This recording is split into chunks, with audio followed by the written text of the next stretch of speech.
Friday a terrorist act? At this stage, it certainly appears to be, and that's what we're investigating, and the people investigating it are our anti-terrorist investigators and agents.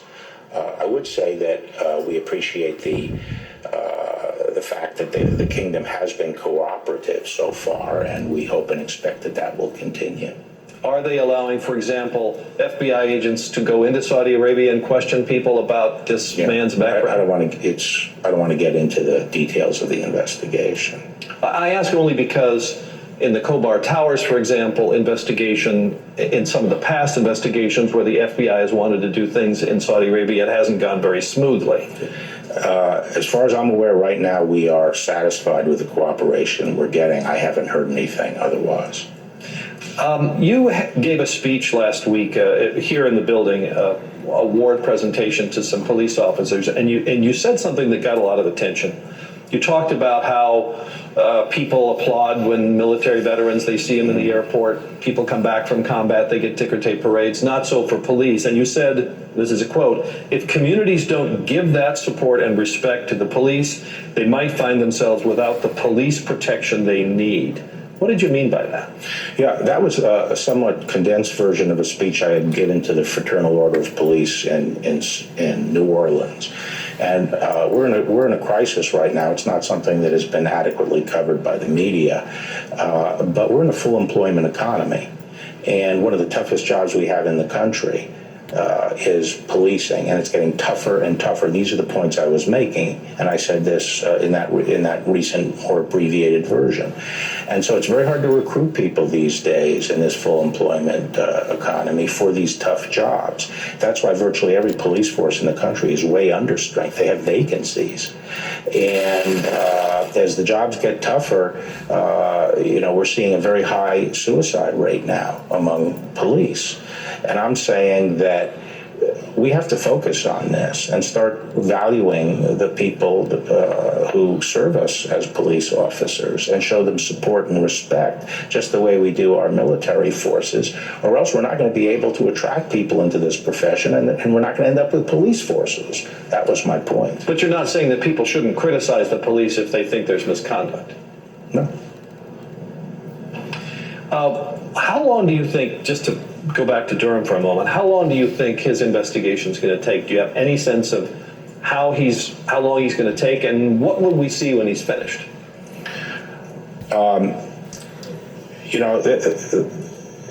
These things take time, and I know there's a lot of impatience. People want results immediately, but those are people who don't understand our process. We have to be careful about the way we collect evidence, and we have to make sure that we have enough evidence to justify our actions, and that we're not going to cut corners in that respect. There's some people who think this thing is going to drop in a few weeks. That's not the case. I see this perhaps reaching an important watershed, perhaps in the late spring, early summer. And how will, I mean, obviously he's got a grand jury. If he brings charges, we'd find out about that. But otherwise, will he have a report? Will he just tell you? How does that work? I haven't discussed that with him yet. Do you have any goal? Would you like to see him have a report or make some sort of public presentation? I'm going to largely leave that to him, but I'm also interested in discussing that with him as he gets further along. Mr. Attorney General, thank you. Thank you very much. And our thanks to Pete Williams, who brought us that interview. Joining us now, Matt Miller, former chief spokesman for Attorney General Eric Holder, and an MSNBC justice and security analyst, and Frank Figliuzzi, former FBI assistant director for counterintelligence and NBC News national security analyst. Frank, first to you, because one of the things that he said, we'll get to the FBI in a moment, but I wanted to first ask you, he very strongly criticized the fact that John Brennan, the former CIA director and one of our colleagues and analysts now here at NBC, had gone to the Russians and said, cut it out, we know what you're doing. This is back in 2016, that President Obama went to Putin and said, cut it out. That was their way of trying to back the Russians off, but didn't tell them the Trump campaign. Isn't the argument, which was made very clear in the Horowitz Inspector General's report, that they were concerned about not tipping off anyone who might have been working in collusion? At this point, they did not know who could have been an inside player. That's correct, Andrea, and there's even more to that because the Attorney General kept using the phrase very intrusive, very intrusive.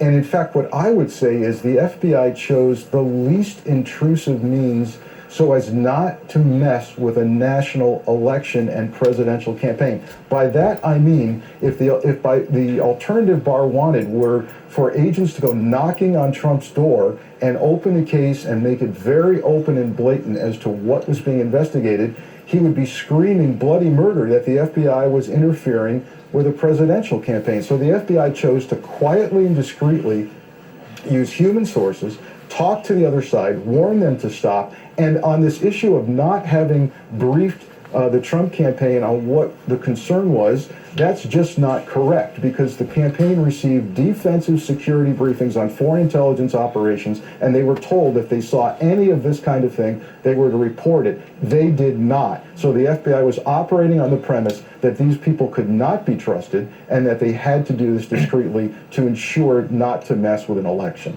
And I want to ask you about the impact on the Bureau, on the FBI, to have the Attorney General slamming them in this interview in contradiction to the conclusions of Horowitz. I mean, Michael Horowitz, the IG, criticized many of their practices, but said overall there was not bias, and he basically was supportive, and Chris Wray has said he's going to fix those problems.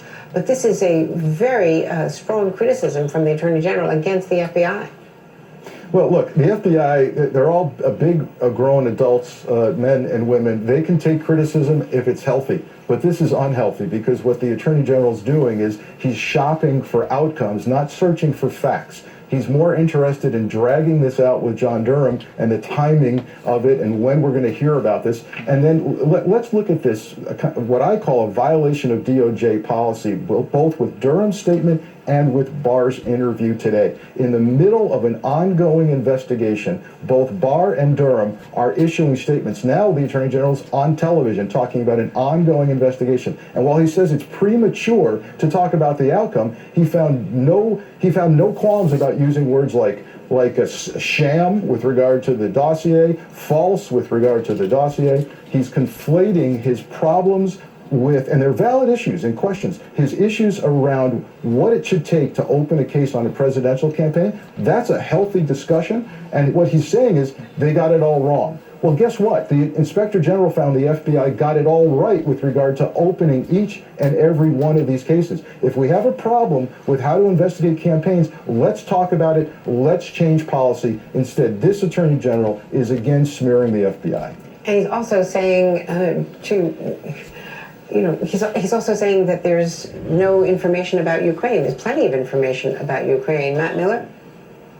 Yeah, that's exactly right. I think this was really a breathtaking interview by the Attorney General. The statement about Ukraine one day after the FBI director had come out and said there's no information, that he has no information that the FBI or that Ukraine interfered in the election is quite notable for the Attorney General not being able to back that up. But then I think the two biggest headlines from that interview, one, his straight out disagreement that there was predication for this investigation based on really no evidence at all. I mean, not only is this something that all of the career men and women at DOJ and the FBI who work for Bill Barr would reject, but it's something that has now been investigated by the Inspector General methodically over a year, and the Inspector General has rejected that conclusion. For Bill Barr to come out and say that now, I guess he thinks that either the FBI, in the face of all this evidence about potential coordination between the Trump campaign and the Russian government, they should have either, number one, just not investigated at all, or number two, gone and warned the Trump campaign. You have to go back in time and think about what was happening on July 31st when the FBI opened that interview or that investigation. Just days earlier, Trump had said, Russia, if you're listening, please get my opponent's emails. They had just gotten the Papadopoulos information. Trump's campaign was being run by Paul Manafort, someone who was already under investigation for his work in Ukraine. It is a jaw-dropping thing for the Attorney General to say. It was pretty extraordinary. Matt Miller, Frank Figliuzzi, thanks so much. And make sure to watch NBC Nightly News. There's going to be a lot more on Pete Williams' big exclusive interview with Attorney General William Barr, and we'll be right back. This is what happens whenever things isn't done correctly, beginning at the front end. I use the analogy of working on an automobile in the auto body craft that I had become very, very familiar in, working in it for over 35 years, that if you ever repaired a big job, I mean, every now and then you could get by on something really, really small, like putting a bumper on or putting a grill on, or maybe just aligning the front end of a car to one degree or the other. But if you was ever working on a big job and you had to replace the fender, and usually if you have to replace the fender, you got to replace the hood, and you usually have to replace the front bumper. But if you had to replace both doors and the quarter panel, and the automobile did not total out, by and large, where do you want to start at with your cornerstone? You want to start out of the parts that are welded on. Because once those parts are welded on, you can't break them loose ordinarily and re-weld them again. It's not like a bolt-on part. And those who have never worked on cars, like I'm talking about, they may not understand what I'm saying. But ordinarily you start at the quarter panel. You make sure that the rear end of the car is square, pertaining to the deck lid, fitting in between the two quarter panels. And you start out on the panel that has to be welded. Once you have accomplished that, then you move up to the next level, which is putting on the rear door, then putting on the front door, then eventually putting on the fender and making sure that the hood aligns with the front end, and then the final elements is putting on the bumper and the headlights and the grill, etc., etc., etc. If you misjudge your quarter panel just as little as 3 to 5 millimeters, keep in mind a millimeter is the thickness of a dime. So you're not talking about a very, very miscalculation, but it's still a miscalculation. And I'm comparing this with a lie. I'm comparing this with something that was not handled properly, pertaining to going back into the Reagan era, as far as political, spiritually speaking. But if that quarter panel is as much as 3 to 5 millimeters either too far forward or too far back, the next thing you know, you have to make compromises, and you got to move the hinges on the rear door. Once you move the hinges on the rear door, then you got to move the hinges on the front door. Then once you move the hinges on the front door, then a lot of times you got to hone out holes on the fender so that you can either slide the fender back 3 to 5 millimeters or slide the fender forward 3 to 5 millimeters. And if you don't watch, you'll get hung up on the end to the point that the hood does not align properly with both fenders. And naturally, whenever you go to hooking up or bolting up the bumper and the headlights and the grill, all that stuff has to fit in conjunction with the dynamics of manufacturing specs. And if it's off 2 or 3 millimeters here, 3 or 4 millimeters here, 5 or 6 millimeters here, the next thing you know, you got to cheat, and you got to keep cheating, and you got to keep cheating, and you got to keep cheating, to the point that you've almost made the job 5 times harder than what it ever thought about being if you'd have just put that quarter panel in there where it was supposed to have been to begin with. And it usually takes about twice as long. And sometimes the job turns out to be not nearly as good a job as it would have been if you would have just got it right to begin with. It goes back to honesty is the best policy, pertaining to what the Bible teaches as far as thou shalt not, get out here and lie, do unto others as you would want them to do unto you. And that is putting us where we are right now in regards to all this cheating and lying that has started back 30-something years ago, that has escalated and escalated and escalated to the point of putting us where we are today. There comes a time to where you can no longer cheat. You can no longer fudge. You can no longer compromise. There comes a time that you have to look at things in the manner that it needs to be looked in regard to what this man was talking about, pertaining to the hearings and pertaining to what's going on with our military and what's going on with the investigation pertaining to the Saudi Arabian people that shot up a bunch of officers and killed 3 of them this past last Saturday. It's all in defiance of going back to the original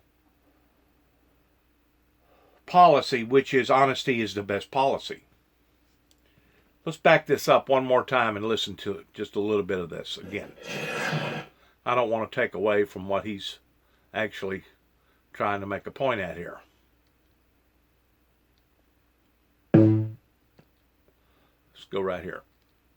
The public understood the relationship between the two exercises. So you've outlined a number, and so does the Inspector General, of problems with the way the FBI handled this investigation. Are you confident that Chris Wray can fix them? And I ask that in light of the president's tweet today where he says, I don't know what report current Director Wray was reading, but it sure wasn't the one given to me. With that kind of attitude, he'll never be able to fix the FBI.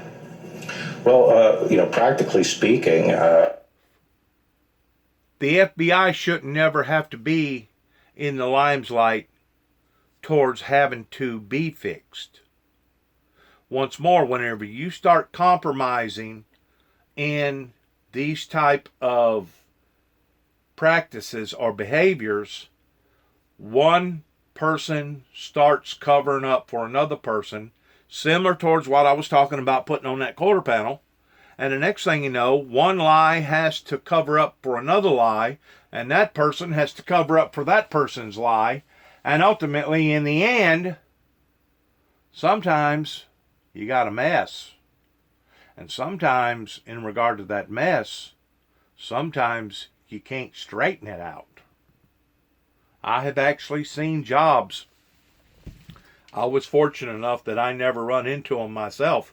But I've actually seen jobs to where whenever the technician that was working on it got through with it, it was a botchy job. Because you could tell by looking at it that it had compromising features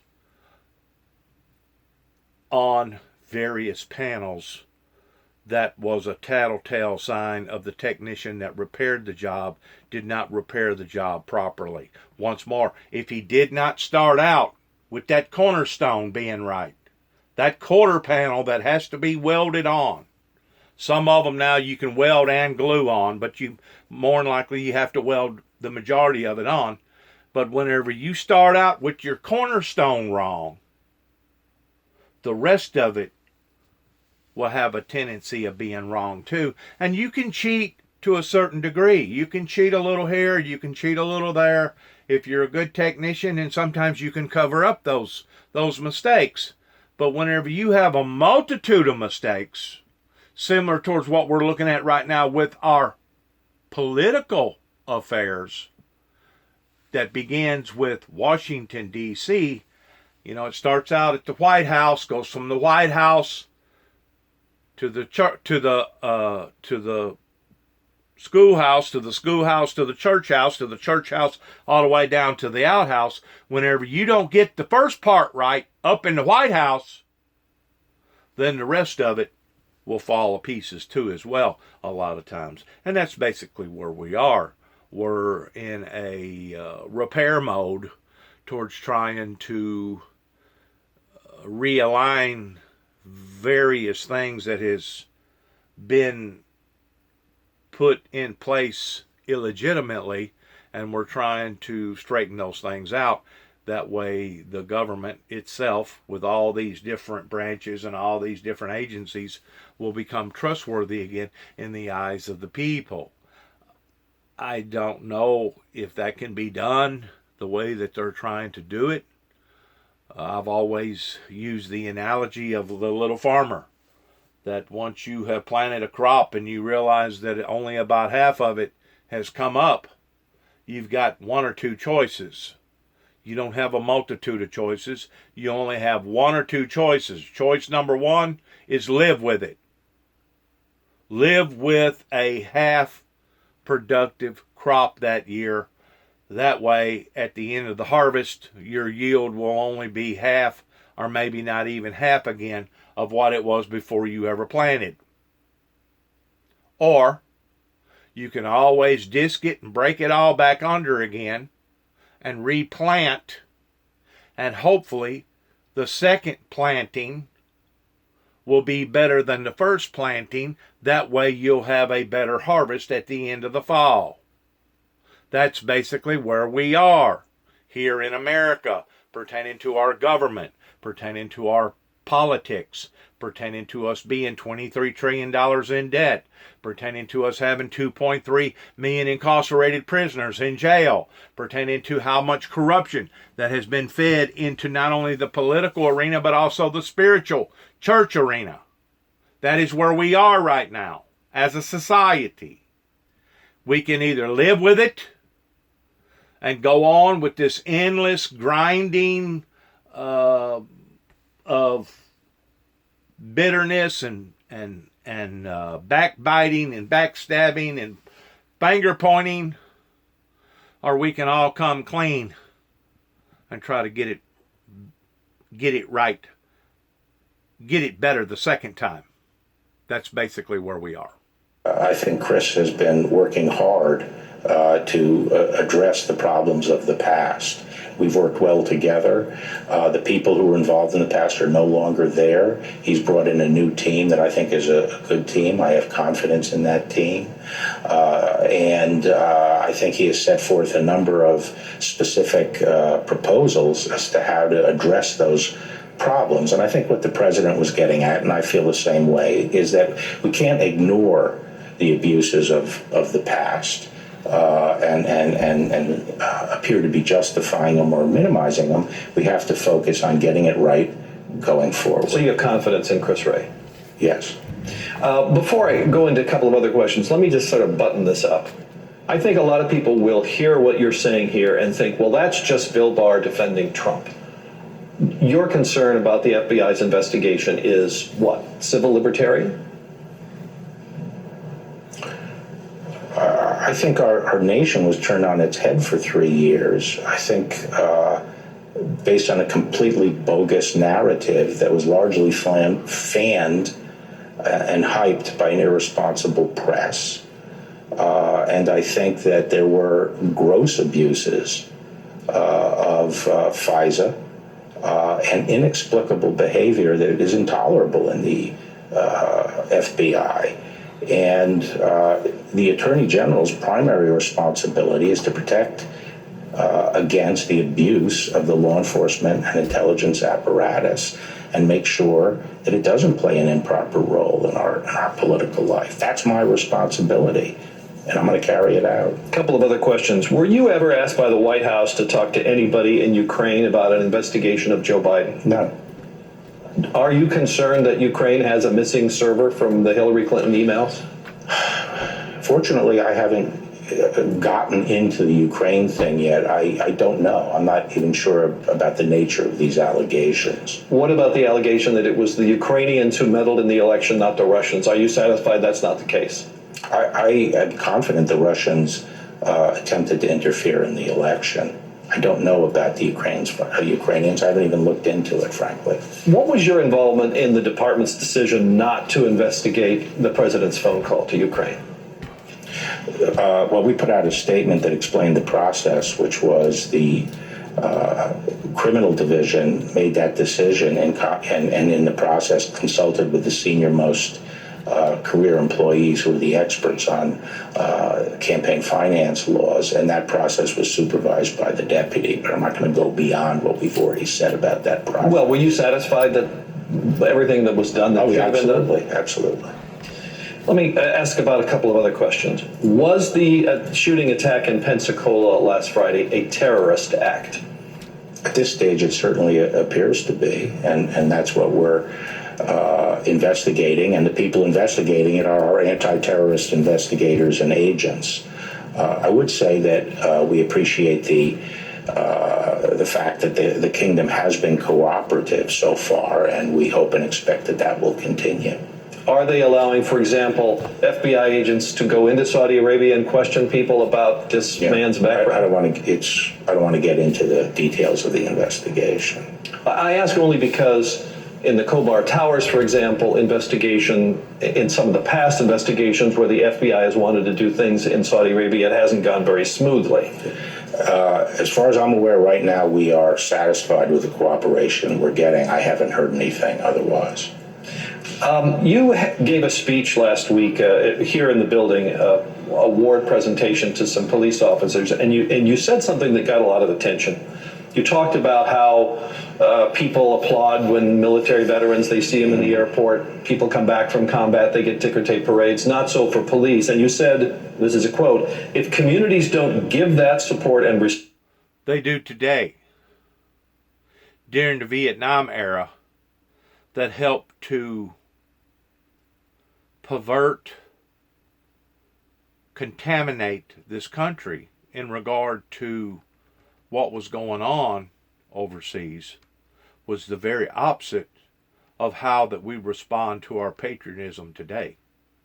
And that's one of the downfalls that has helped to manifest this spiraling of calamity here in America, is because of that type of attitude that basically deteriorated our military defense. Similar towards how I come back here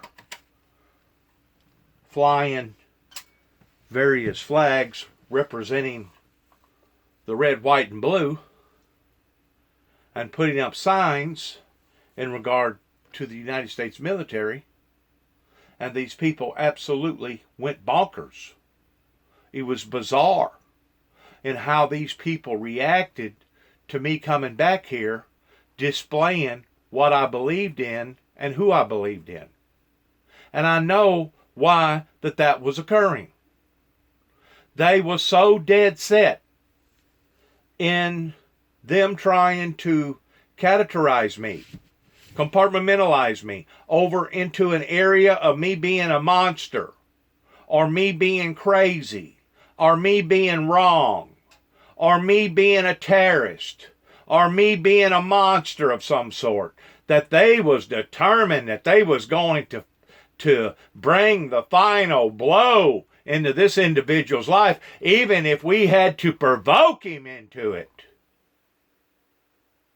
It just so happens that I was on to their techniques, their tactics, especially the one individual that literally terrorized my brother's life and my own life, even before I ever come back here in 2014, by trying to take him down and not just do bodily harm to him, but literally tried to end his life the same year that my father passed away, which would have been in 2010.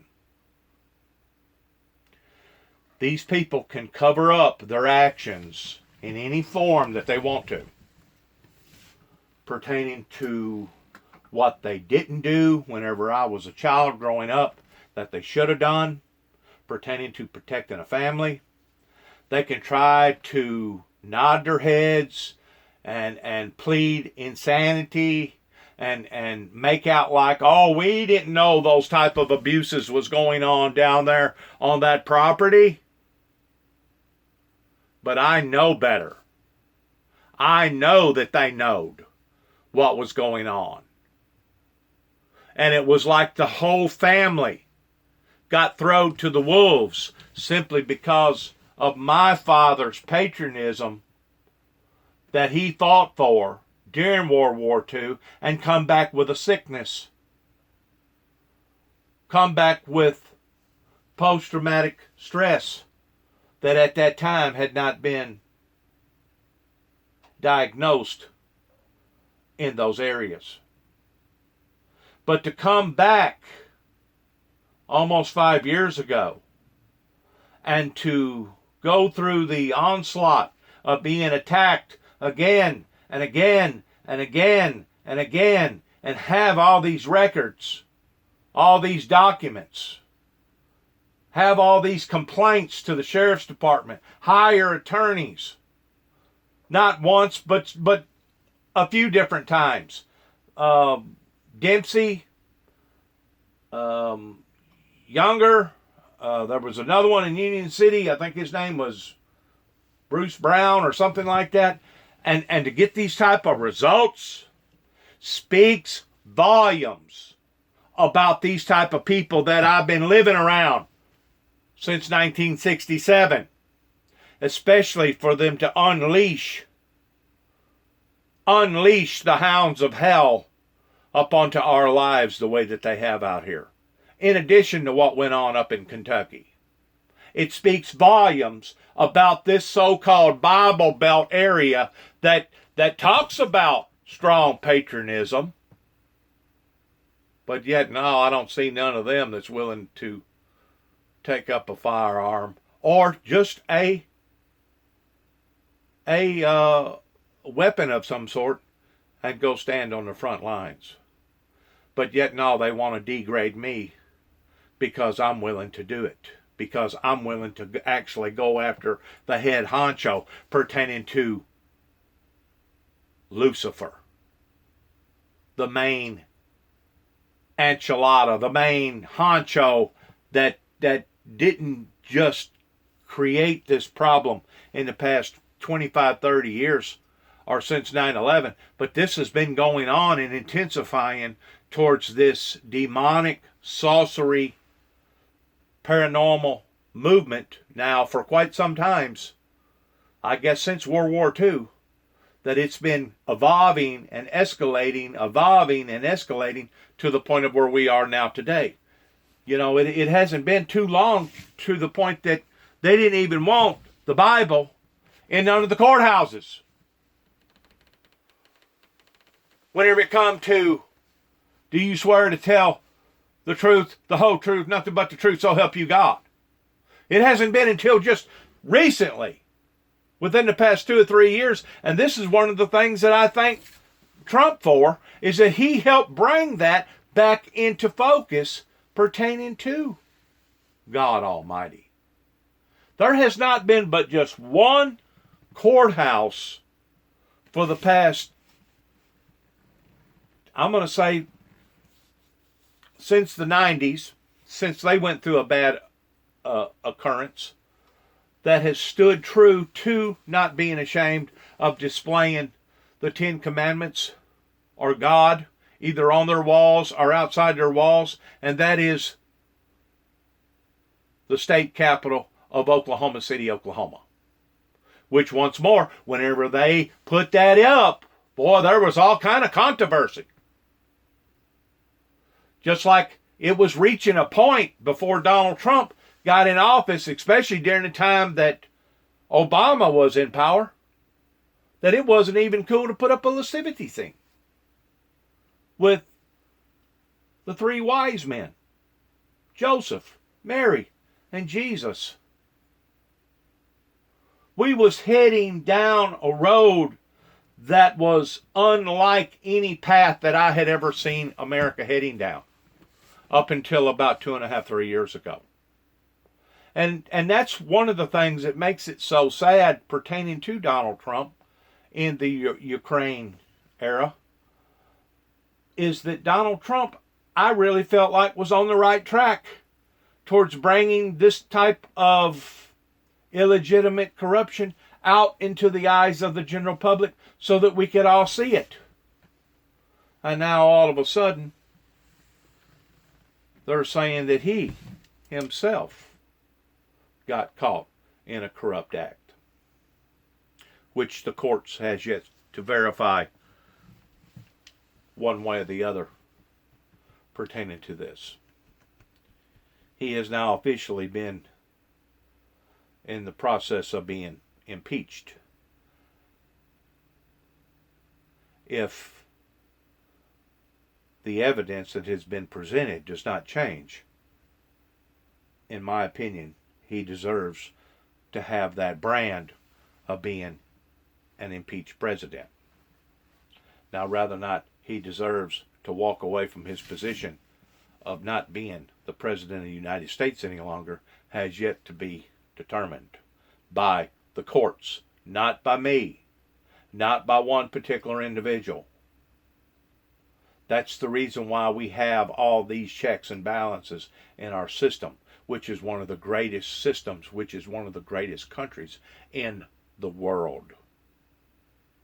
But I can see where various people has tried to contaminate or sabotage my character pertaining to character assassination. And I know as well as I know where my nose is on my face. The reason why that we was under attack up until there's been 3 or 4 people that has wound up mysteriously dying this year, that has slowed a lot of this down. It hadn't stopped it yet, but it slowed it down. But I know as well as I know where the nose is on my face of what was causing these attacks, and it was a spiritual, demonic attack towards let's provoke him. Let's provoke him. Let's see how far we can push this individual to the point that he snaps. Thinking that I was going to either cow or run to the hills. We know exactly what has went on here, Mr. Tommy Moore and Mr. Tommy Thomas and all you other law enforcement agencies surrounding Weakley County. We know exactly what has happened here and the primary purpose for it happening. But because of your shame, you remain to bury your guilt and remain in the positions that you don't even deserve to be in, towards either being a judge or a prosecuting attorney or being some sort of a chief of police, or even a lot of these ministers and preachers around here that acted in very shameful way, as well as mayors and the governor of the state of Tennessee, going all the way to the top tier, that had banded me from all federal and state buildings at one time simply because of what Secret Service was spewing out with their terrorist tactics towards trying to destroy the individual that's talking to you right now. We know exactly what has happened towards trying to destroy the true Christian society up onto this planet. There has been a movement, a onslaught, going all the way back to the assassination of JFK, that has tried everything imaginable to corrupt, sabotage, and destroy the true Christian identity here in America. And just like Jesus said, and I'll stand with him until I die, even if it means my death, that all the gates of hell, not part of all, but all the gates of hell, could not and cannot prevail against the kingdom of God. And you need to go back and tell your leader, Lucifer, King Lucifer, over in Saudi Arabia, that we're on to him. And we know about his whereabouts. And it's just a matter of time before his existence will come to a non-existence form.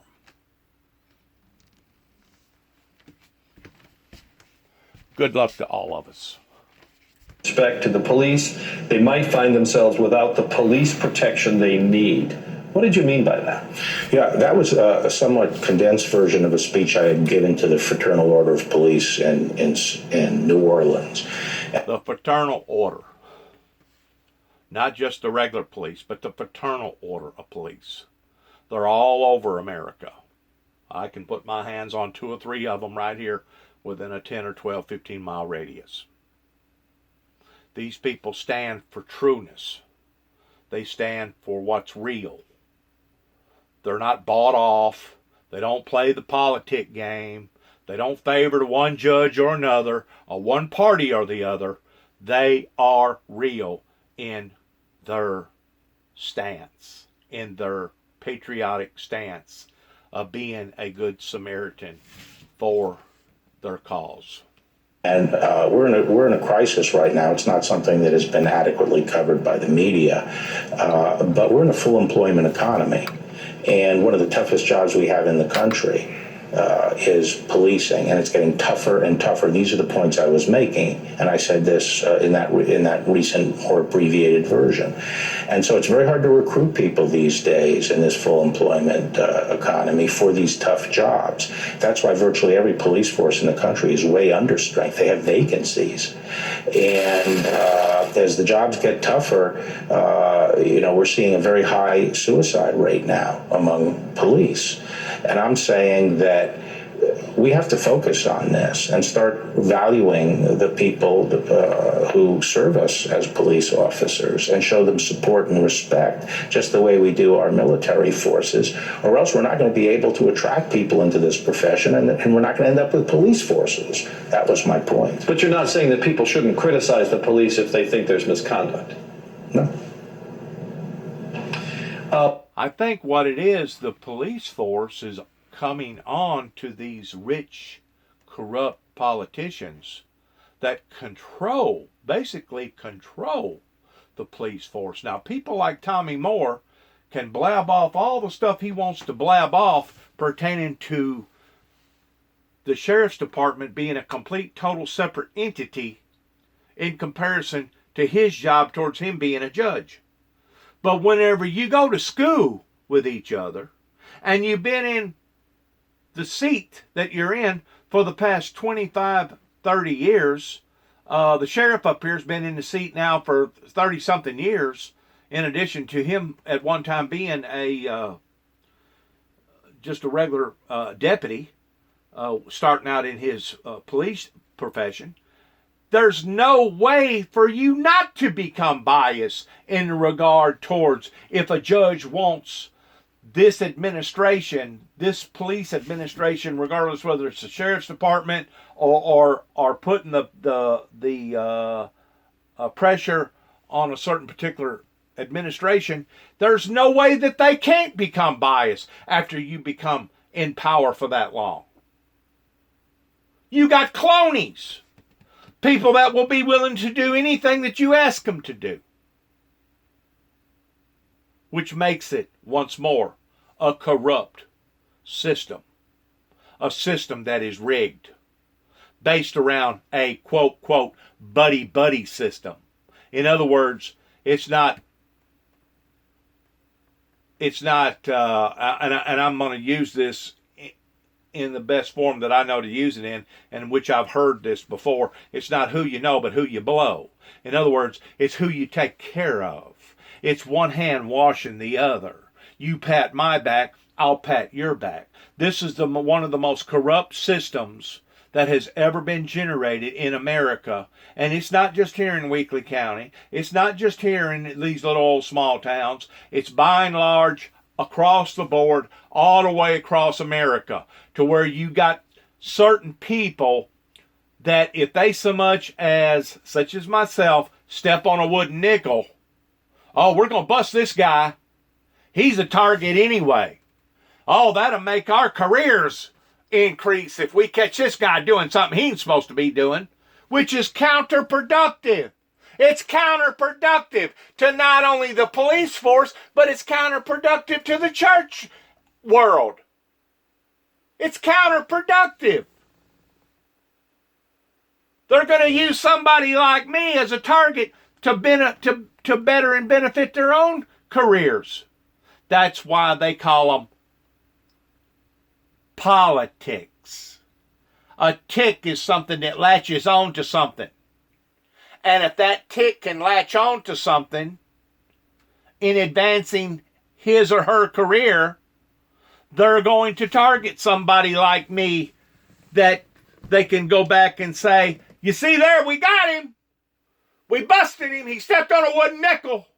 And because he stepped on this nickel and y'all was watching him, y'all was eyeballing him, y'all was already reached an agreement that you was against this guy. We got him now because he stepped on this wooden nickel. But yet, no, we've got other people around here in the area, rich farmers, rich this, rich that, people that was involved in this, people that was involved in that, towards having deep, dark pockets, that gets caught having sex with their little daughters, other granddaughters, other grandsons.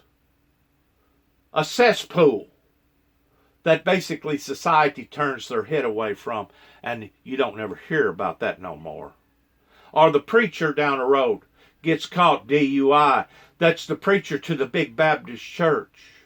And all of a sudden a lot of money exchanges hands. See, I know for a fact that this area is one of the most corrupt areas probably within the 52 states. There was a man by the name of Gary Davis. They used to call him Sonny. He had two messed up hands, messed up arms, because he got burnt real bad, and he wound up with a big lawsuit. The way that he lost a lot of his money was whenever his sons or daughters or his wife would make a mistake, he would pay the law off. He would pay the judges off. He would pay the courts off. And that went on until basically he wound up broker than broke, and basically died as a peasant after having almost $1.5 million at one time, that he could have become a predominant figure in this area. But because his mind was hurt pertaining to 64,000 volts of electricity, and basically I'm surprised he even lived through it, much less had enough sense to know right from wrong, people played on him, and they took advantage of him and took advantage of the family. And the whole system was based around a buddy-buddy system, to the point that if you're the right person with the right money, you can basically buy your way through the problem. But if you're the wrong person, it don't matter how much money you got, we're still going to convict you and persecute you to the fullest extent of the law. That is what has been going on for years and years and years here in America, to the point that now we have over 2.3 incarcerated federal, state, and local prisoners or inmates in this country. And in some cases, it's actually such of a beast of a burden, it's costing some states more in their prison system than it is to run their whole state. Whenever you have a generation of people that are so corrupt that they're operating in this type of a way, just like Donald Trump talked about, the system being rigged, the system being corrupt, in which it is, that's the reason why I'm hesitant on saying some of the things against the President of the United States about this impeachment deal, because it may very well be a validated reason in behind him holding that type of aid from the corrupt people over in the Ukrainian government. I said it could be. I didn't say it was. I said it could be. Based upon some of the stuff that he was exposed to about the Bidens in a previous administration. That's the reason why we need to know the whole truth, nothing but the truth, on both sides of the coin, to make a good, fair analogy a good, fair judgment of all this that has occurred just within the past few months pertaining to the Ukrainians. Now, you can't tell me that somebody like Dick Cheney, that goes into power valued at $3 million, working under the 43rd President of the United States, that creates Halliburton, that I know for a fact took advantage of millions of dollars that was being presented to the crisis down in the southern Mississippi area pertaining to Hurricane Katrina.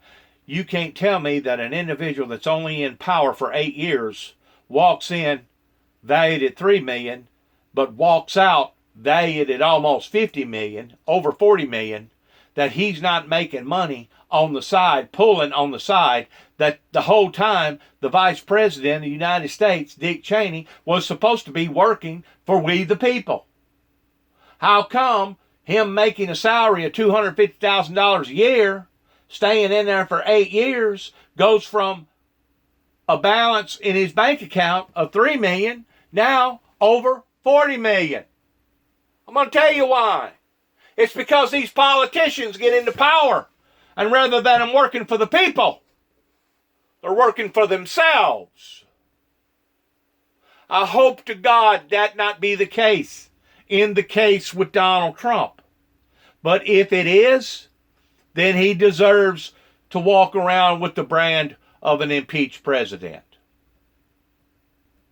Once more, I believe we need to hear both sides to make a fair judgment of what is going on with the Ukrainian government.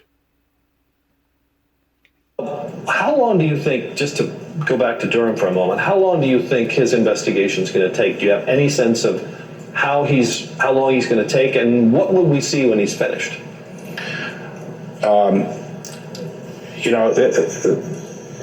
These things take time, and I know there's a lot of impatience.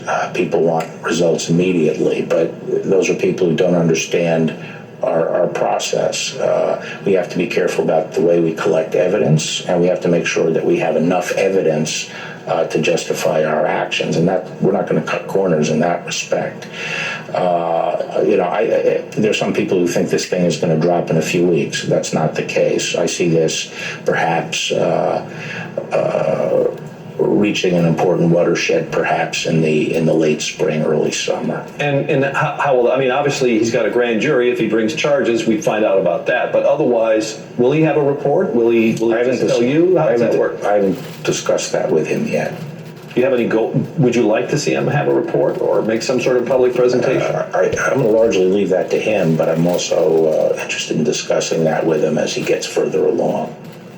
Mr. Attorney General, thank you. Thank you very much.